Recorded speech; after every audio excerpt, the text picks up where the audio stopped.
Okay, so let us now look at the exercises at the end of section 3.7. So this is the first one. It asks us to show that the relation of two elements being associates in a Euclidean ring is actually an equivalence relation. In fact, the definition is not just in a Euclidean ring but in a commutative ring with unit element. So let us start the solution. For definiteness, we are going to name the ring something, let's say R. So let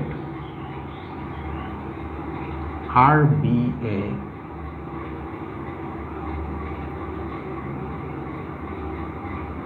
commutative ring with unit element.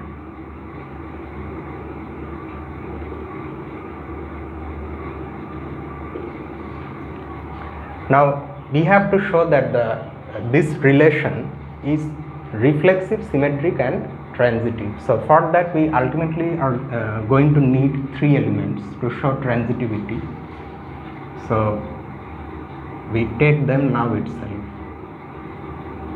So let A, B and C be three elements in R. Since A is equal to 1A, okay, where 1 is available because our ring has a unit element, and recalling the definition of two elements being associates, this tells us that A is an associate of itself because 1 is a unit. It's the unit element, but it's also a unit in R. Why 1 is a unit in R? Actually that's very easy to see, because the inverse, multiplicative inverse of 1 is 1 itself. But we will need some more result here. Here we need the fact that 1 is a unit. In showing symmetry, we will need the fact that the inverse, multiplicative inverse of a unit is also a unit. And in showing transitivity, we will need the fact that the product of two units is again a unit. All those things are consequences of exercise 6, which asks us to show that the units in a commutative ring with unit element form an abelian group under multiplication. So instead of saying here why 1 is a unit or why the inverse of a unit is a unit, we are just going to say at the end of this solution that we have used exercise 6 here. So the solution will be complete only after we have solved exercise 6, but it's okay, there is no actual harm in referring to some result that is coming later. If things are not going in a circular manner, say we are using exercise 6 to solve this, but this solution again has been used in exercise 6, then actually we are not solving anything. So that has to be kept in mind. If you can avoid circularity, then there is no harm in going back and forth. Okay, so since this is equal to 1 times A is an associate of itself.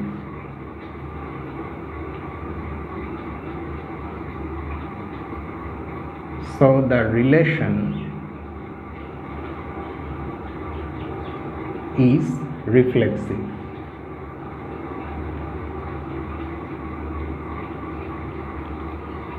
Okay.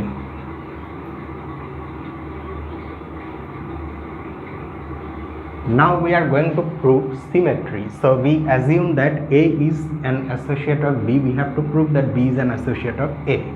Now assume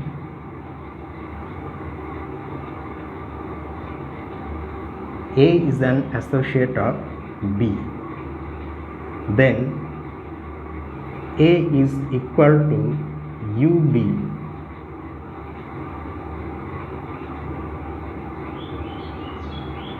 for some unit U in R.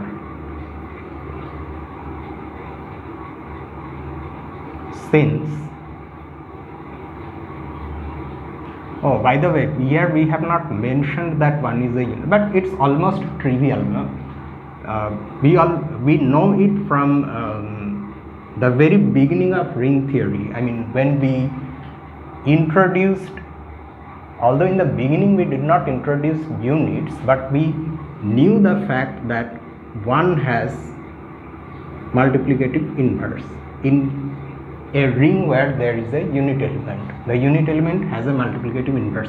This fact we knew. So there is no real need to mention here that one is a unit. Here, however, it's slightly different. We have to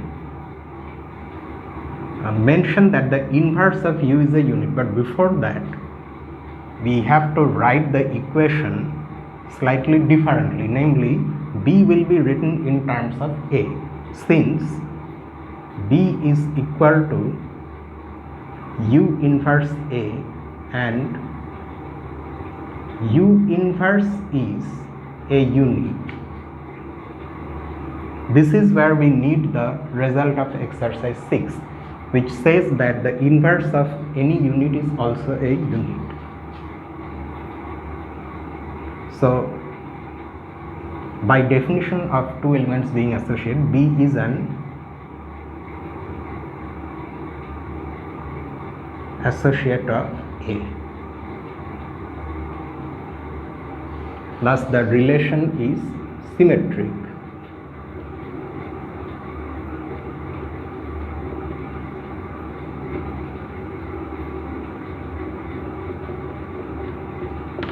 Finally, we have to assume that A is an associate of B and B is an associate of C. From that, we have to prove that A is an associate of C.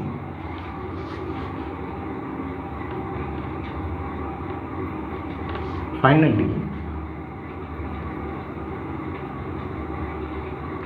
assume that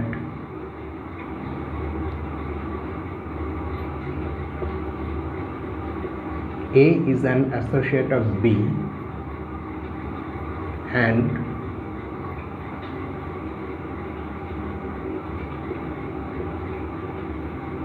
B is an associate of C. I don't really remember whether this, in the definition of two elements being associate, whether this unit appears here or after B, but actually that does not matter. Even if you write U on the to the right of B, it does not matter because we are in a commutative ring. Then A is equal to, say, alpha B and B is equal to beta C for some units alpha and beta in R. Okay. Now, so what do we get when we replace B by beta C? Now A is equal to alpha B, which is equal to alpha times beta C, which is equal to, by associativity of multiplication in the ring, alpha beta times C. So A has been written as a product of C and some other element, and that some other element alpha beta is a product of two units. So this is again a unit, and this is where we are again using the result of exercise 6. Since alpha beta is a unit in R,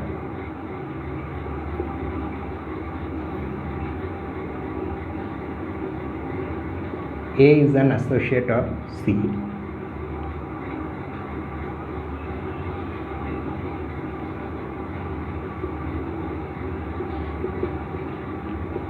Thus the relation is transitive. Okay.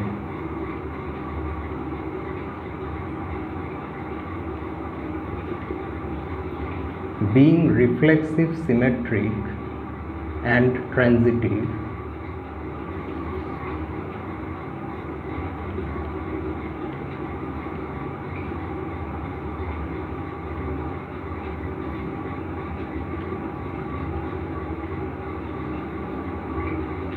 The relation is thus an equivalence relation.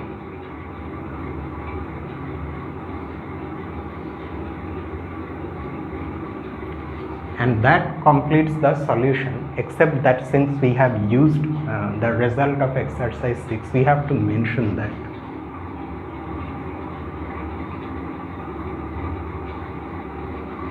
Note that we have used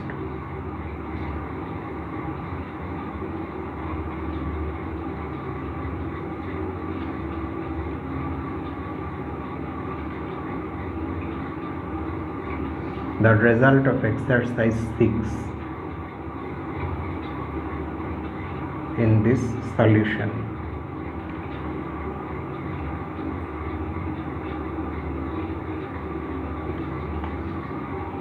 And here the solution ends.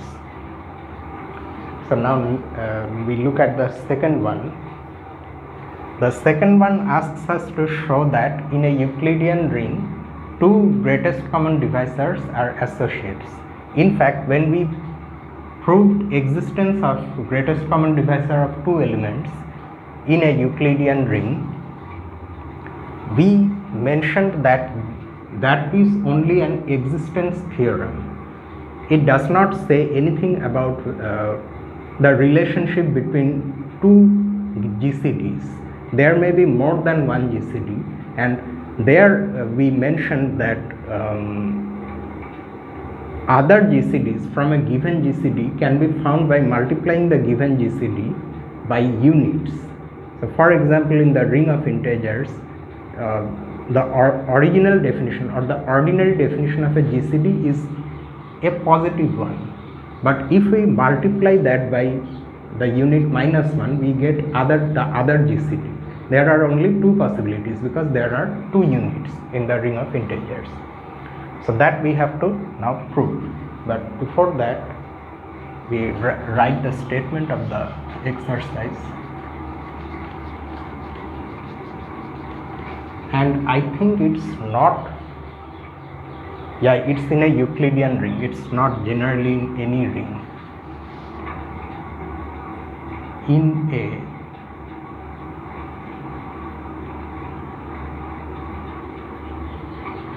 Euclidean ring, prove that two greatest common divisors, right? Yes.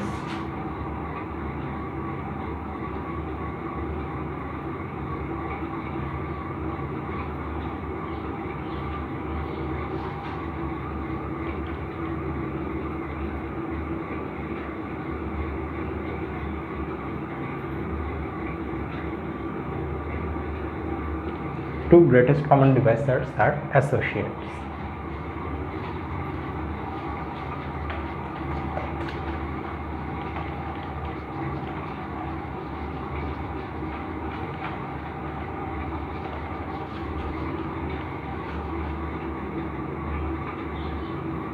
So let R be a Euclidean ring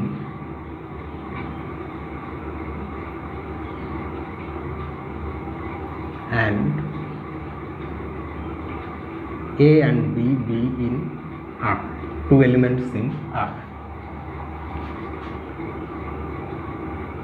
Let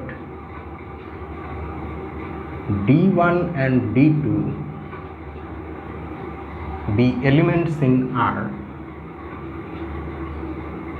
and both are greatest common divisors of A and B.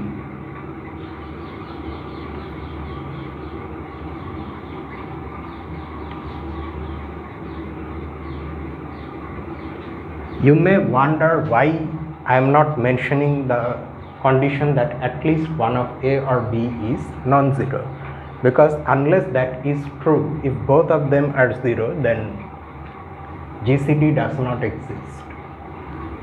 That is not necessary here. Here we only have to prove that any two GCDs are associates. So it's like proving an implication where this is your hypothesis that there are two greatest common divisors, and then you have to prove a conclusion that they are associates. In proving this implication, it's not necessary to know whether the hypothesis is true or not. So that's why if A and B happen to be both 0, then this statement does not make sense, or the hypothesis of the implication, which is this one, is false.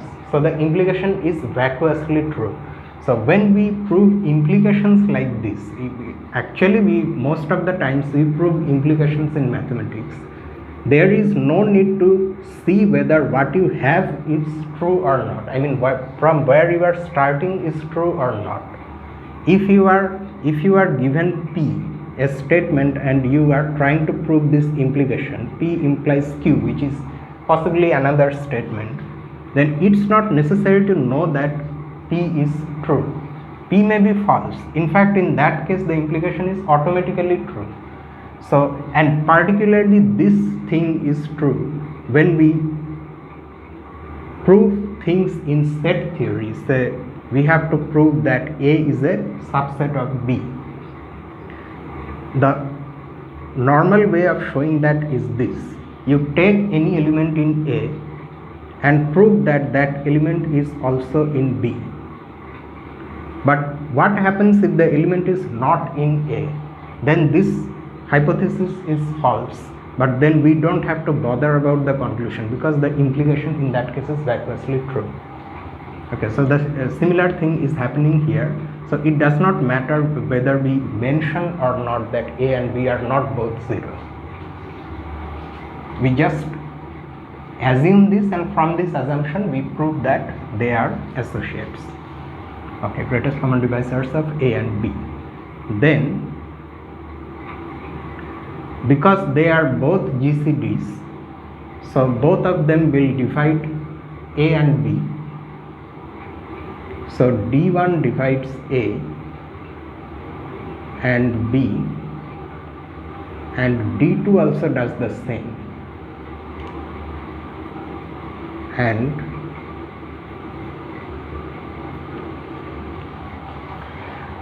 now this is coming from one part of the definition of GCD.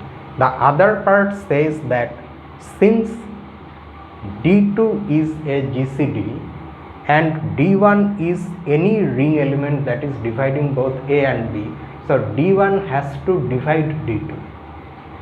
Okay, so we can write like this: since D2 is a greatest common divisor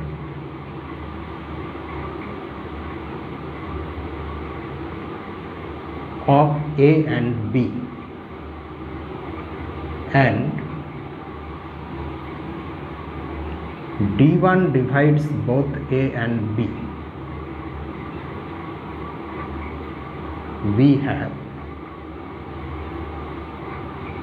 D1 dividing D2. Okay, so this comes from the fact that D2 is a GCD. Similarly, D2 also divides D1 because we can run the argument with D1 and D2 interchanged. Hence, by the second lemma in the text, you go to lemma 372, you will see that it tells us what happens, what is the relationship between two elements if each one of them divides the other. You will see that the relation is precisely the two elements being associates of each other. Lemma 372, D1 is equal to U times D2 for some unit U in R. So D1 and D2 are associates, and that's what we wanted to show. Okay, so now you know why two GCDs are associates. Okay, next we look at the third one. Prove that. This also we mentioned while proving that result, which says that if we have two elements A and B in a Euclidean ring and B is not a unit and also not 0 of course, then the D value of AB is strictly greater than the D value of A. There, if you remember, we used the fact that if A is an element whose D value is equal to the D value of the unit element 1, then A has to be a unit. So that's what this exercise is about.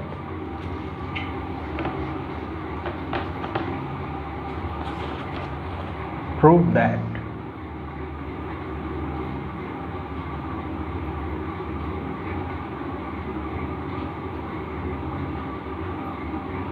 a necessary and sufficient condition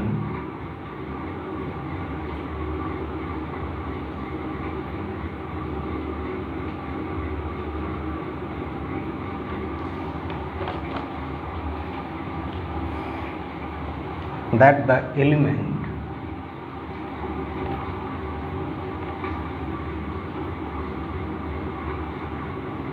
A in a Euclidean ring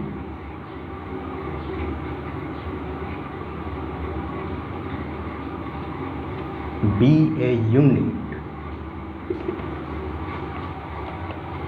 is that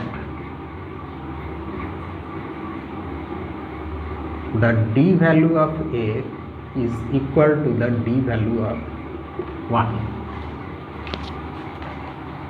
Okay, so if this condition is true, then A will be a unit, and conversely also. Now before we write the solution, I have to refill.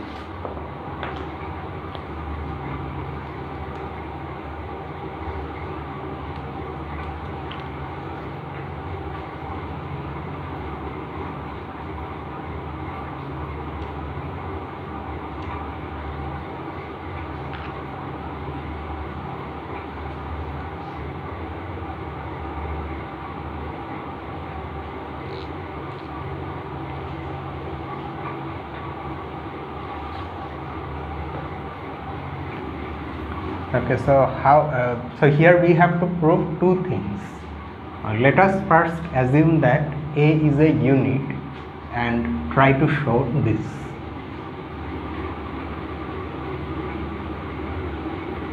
First, assume that A is a unit. Okay.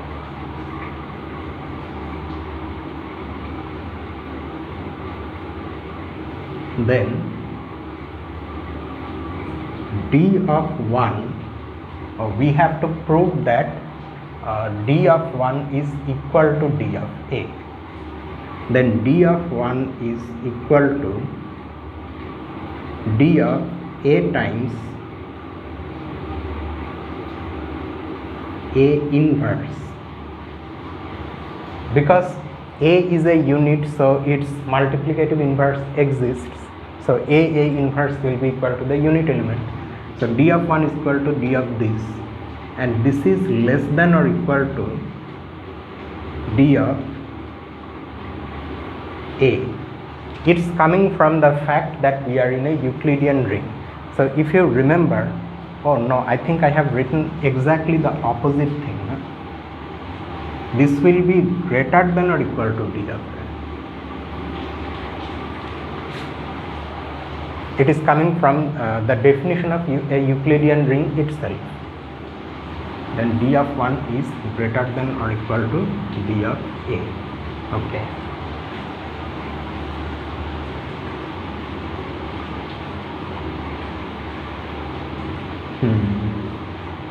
but at the same time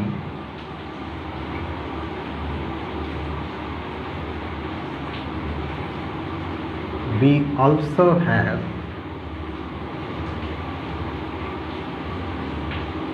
d of a is equal to d of a times 1. I can write a as a times 1. So again, using that Euclidean ring property, this is greater than or equal to d of 1. So d of 1 is greater than or equal to d of a, and the other inequality is also true. So they imply that the two things have to be equal. Hence d of a is equal to d of 1. So that settles one part of the proof. Next, we assume this condition and we have to prove that a is a unit.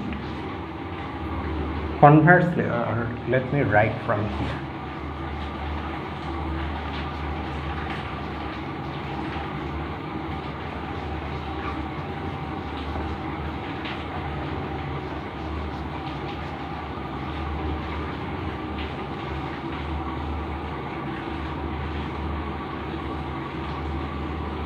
Conversely,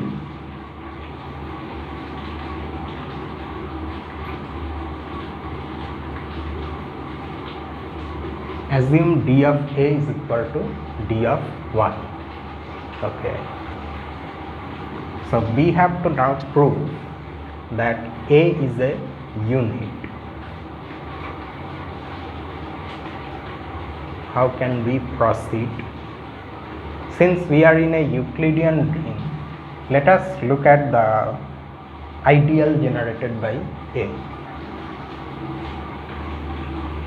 Let A be, capital A be the ideal generated by A.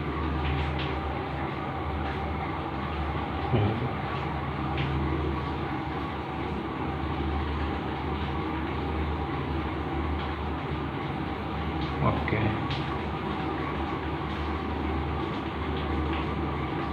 Let B be any element in the ring R.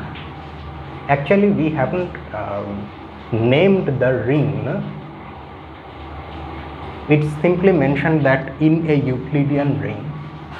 We can mention it here, where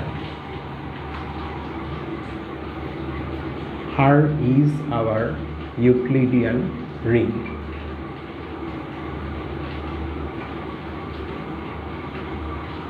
In which this whole thing is going on.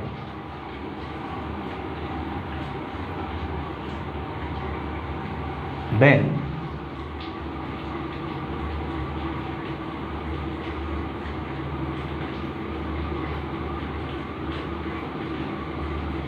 there exist elements Q and R belonging to R such that B is equal to QA plus R, where either R is equal to 0 or D of R is less than D of A. You can clearly see that here we have simply used the definition of a Euclidean ring. But you may ask me, how am I sure that A is non-zero? Because in the definition it's mentioned that the element by which you are dividing, or the element which appears in the place of divisor in the Euclidean algorithm has to be non-zero to begin with. Here, non-zeroness of the element A is hidden in this condition itself. The fact that we have assumed that D of A is equal to D of 1 in particular tells me that D of A exists, namely that D of A is a non-negative integer, And according to our definition of a D function in a Euclidean ring, the D function is defined only for non-zero ring elements. So in this equation itself, non-zeroness of A is assumed. Note, but let us just mention that also. Note that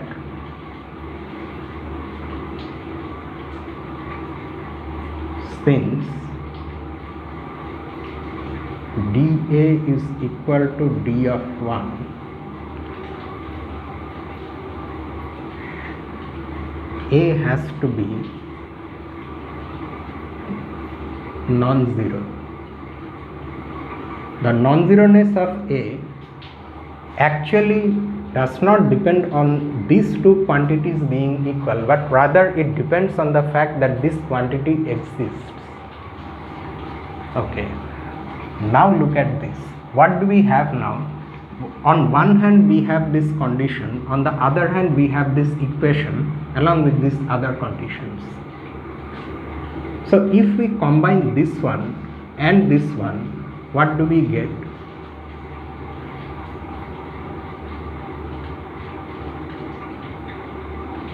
Since D of let us not just write it like this. We suppose that this is true and then arrive at a contradiction. Suppose the D value of R is less than the D value of A. Okay. Then the D value of 1 is less than or equal to the D value of 1 times R. It's simply coming from Euclidean ring definition, which is nothing but equal to D value of R, and this is according to our supposition less than D value of A. But according to this condition, this is equal to D value of 1. So D of 1 is strictly less than D of 1, which is not possible. A contradiction.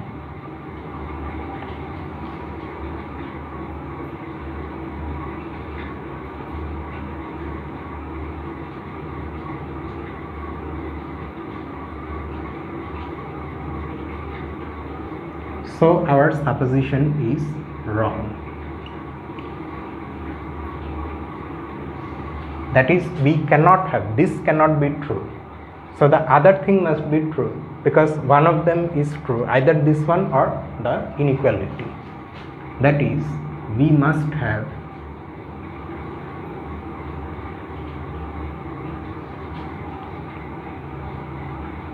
R equal to 0. Now what is the implication of R being 0? Namely that B is equal to Q times A.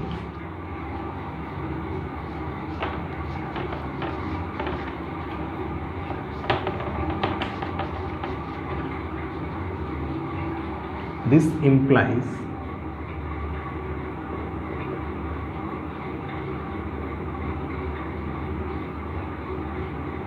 B is equal to Q times A. Now look at the situation.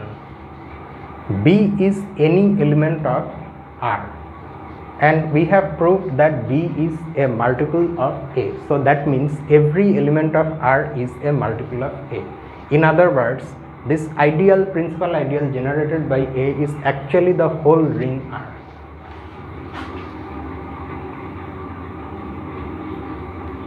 Thus,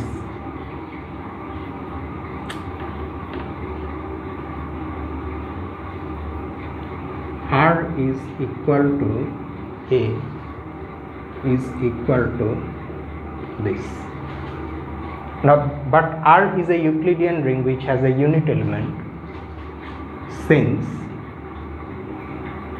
1 belongs to R, we have 1 belongs to A, and hence So 1 will also be a multiple of A. 1 is equal to something, say, what can we write? Say F times A for some F belonging to R. But this precisely tells us that A is a unit because it has a multiplicative inverse F.